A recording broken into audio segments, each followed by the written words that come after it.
Going to this year's World Championships, it didn't feel like the circus, you know, it was so quiet, you know, it was just a pleasure to be at Sheffield. So there was a part of me that thought, I want to hang around here a little bit longer, you know, even if there's no queue action for like 80% of the time of the matches that I played, I still enjoyed just sort of going to the coffee shops, eating at the restaurants, you know, relaxing in the hotel, which was like a 2-minute walk from the venue.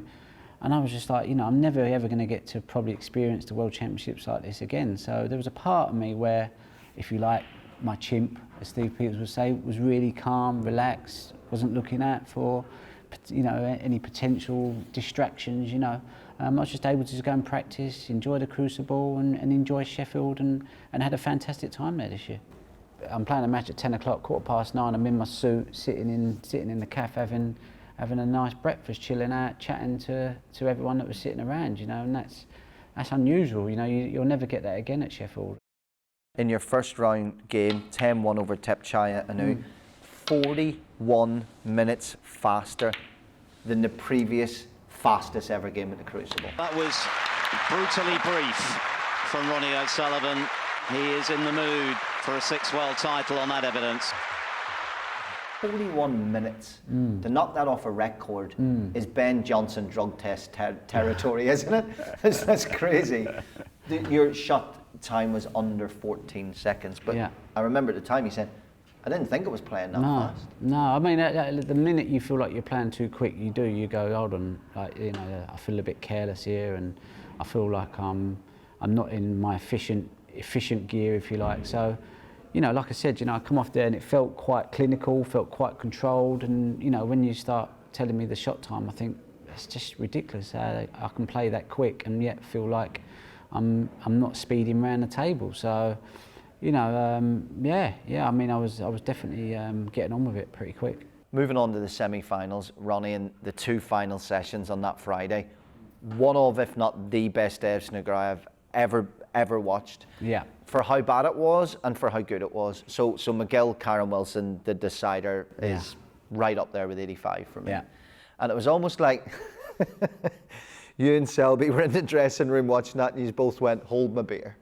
And out you came, and we had this period where the commentators are saying, he's given up the game, this is disrespectful, he doesn't even want to be here, he doesn't want to win it, blah, blah, blah.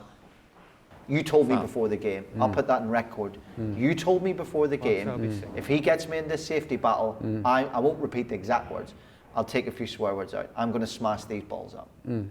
So you'd already kind of told the boys in the Eurosport studio that was going to be the tactic. Yeah. No, exactly. Yeah. I mean, like I said, you know, at this stage of my career, there's no point me wasting energy, getting too many scars, getting too punch drunk, getting to the point where more of it is challenging rather than relishing it.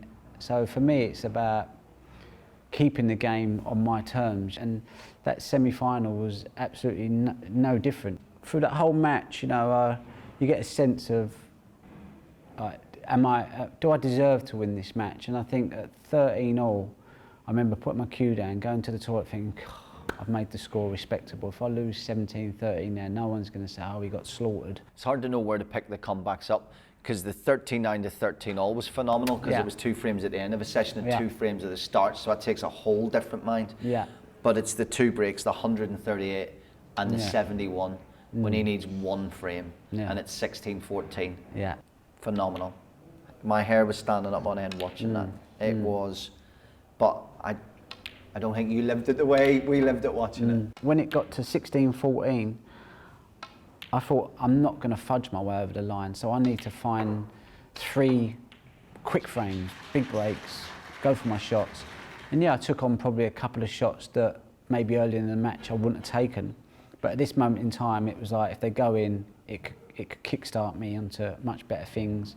And it's only 3 frames. It's like the last mile of a 26-mile marathon. You know, you go, I'm going for it now, and if I die, I've only got 200 metres to go. And I managed to get a little bit closer to the table, and it helped me with my timing a little bit, so I was able to get a grip of the white, and I was able to manipulate the balls a lot easier. So I went from thinking I needed 2 or 3 chances to win a frame to thinking, you know, half a sniff, I can clear these balls up, and I found a little bit of form, and I thought if I can just hold this for 3 frames, I'm going to be able to compete with him.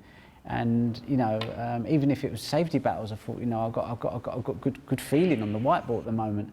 And like you say, the 138 was a great break. You know, hardly put a foot wrong. And then obviously the last frame, get in, bang, scoring, and then, you know, I missed the red on 64, I think it was.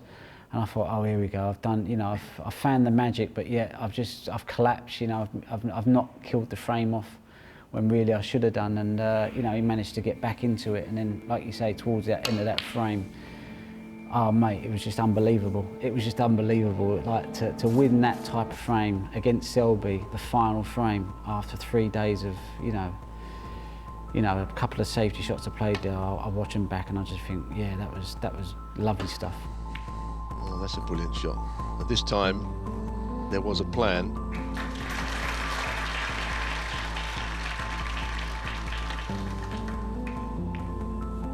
Oh, he's caught the jaw. Goodness me. He only needs the red. He's got the red. Ronnie O'Sullivan has come back from the brink, 16-14 down. He's won 3 on the bounce in the most sensational fashion. The first session of the final, you've raced out the 6-2 lead against Karen Wilson, who's made his first world final. Even at that stage, like Stephen Hendry was saying, I tend to think this is over. Jimmy White was saying that it's a long way to come back. Even in the final, did you get a feeling at that stage this title's mine? No, not really, because I think if the form that I'd shown in 2012 and 2013, I'd have probably deep down gone, yeah, that's a really good lead. I'm playing very, very well.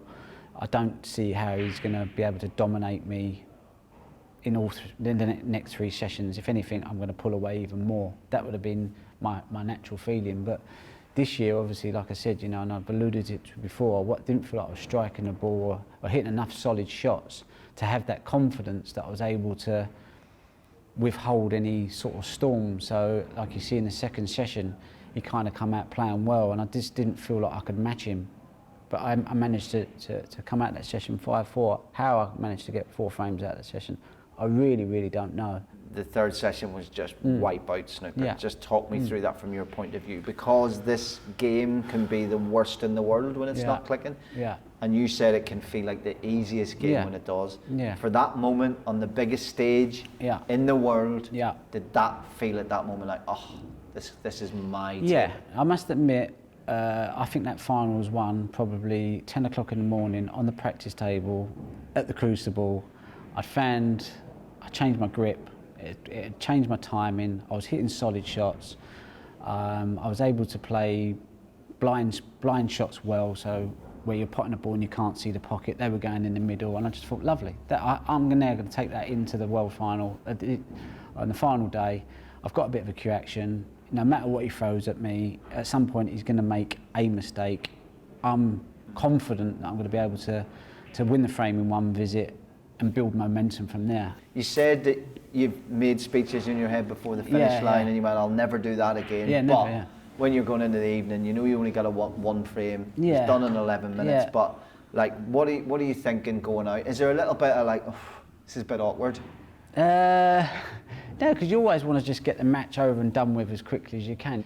You know, if it happens to go the distance, you know, so be it. But from 17-8, I think it was, I knew there was virtually no chance of me losing the game. Even if I'd have had a terrible session, I still fancied, you know, at some point it was over. But no, I was over the moon to win it so convincingly in the end, you know.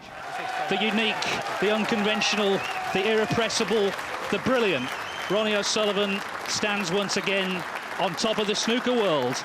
This colossus of the Green Bays has conquered the Crucible for a 6th time.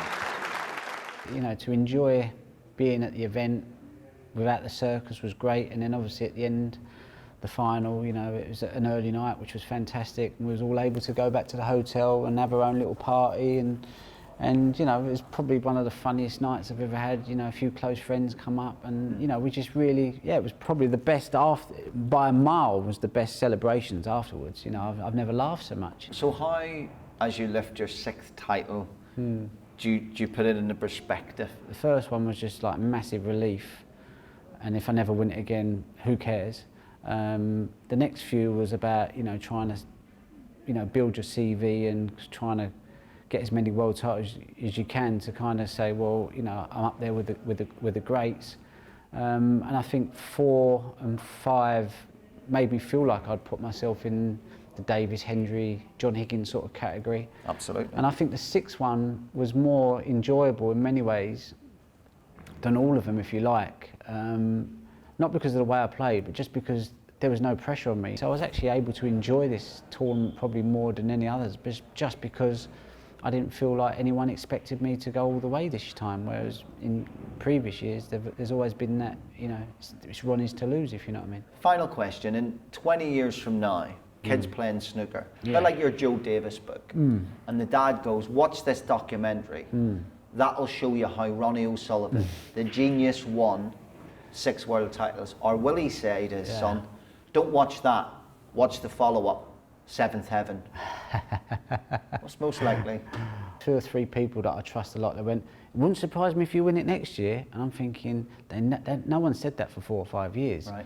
And I'm thinking, do they know something I don't know? And again, they got a different view of it to what you have. I'm overly excited to have won the 6 and never thought there'd be another one since 2014, because I hadn't really devoted my life to wanting to win one. It was more about enjoying the game. But I'm now I've got a practice facility. Who knows? I might be. If I don't win it next year, I don't think I'll win it again. Put it that way. Wow. Thank you very much. Thank you. Cheers, Colin.